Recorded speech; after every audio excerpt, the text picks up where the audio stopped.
Le feuilleton continue. Après l'annonce jeudi 22 juin de l'implosion du sous-marin Titan près de l'épave du Titanic, causant la mort des 5 passagers, puis les révélations successives mettant en cause la responsabilité de l'entreprise OceanGate dans cet accident, des interrogations commencent à émerger concernant les risques juridiques encourus par la société. Est-il possible pour les familles des victimes de porter plainte? Interrogé par nos confrères du Figaro, Mathieu Croix, avocat spécialisé en droit maritime du cabinet Stream, est affirmatif. Les conditions dans lesquelles le navire a été mis au point interrogent, ce qui pourrait justifier d'engager des poursuites en indemnisation par les familles des victimes.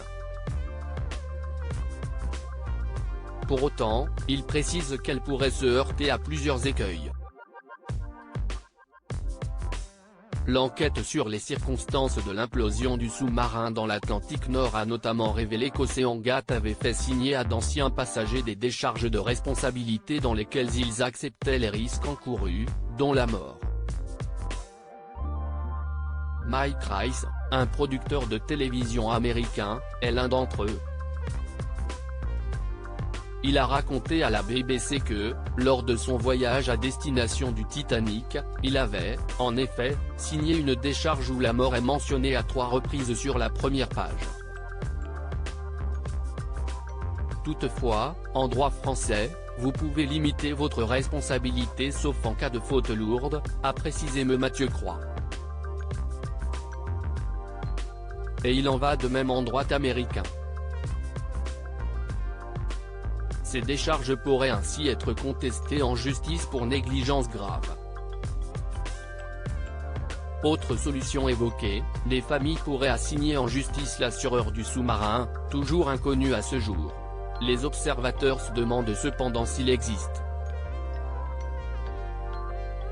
une affaire qui pourrait se jouer au pénal en plus des poursuites civiles encourues. La société OceanGate pourrait également être attaquée au pénal en France, au Royaume-Uni ainsi qu'aux États-Unis, les 5 victimes étant chacune originaires d'un de ces pays.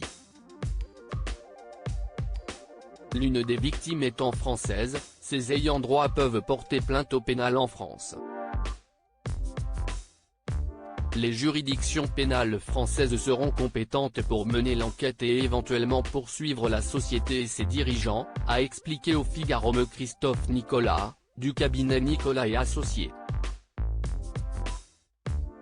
Guillermo Zonelin, cofondateur d'OceanGate, qu'il a quitté en 2013, défend pour le moment l'entreprise. Je sais par expérience que nous étions extrêmement attachés à la sécurité, a-t-il déclaré au micro de Times Radio.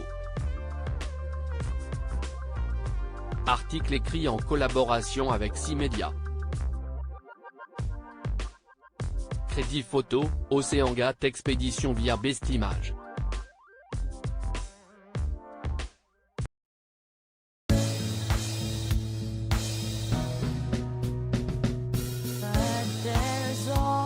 Times through the rough times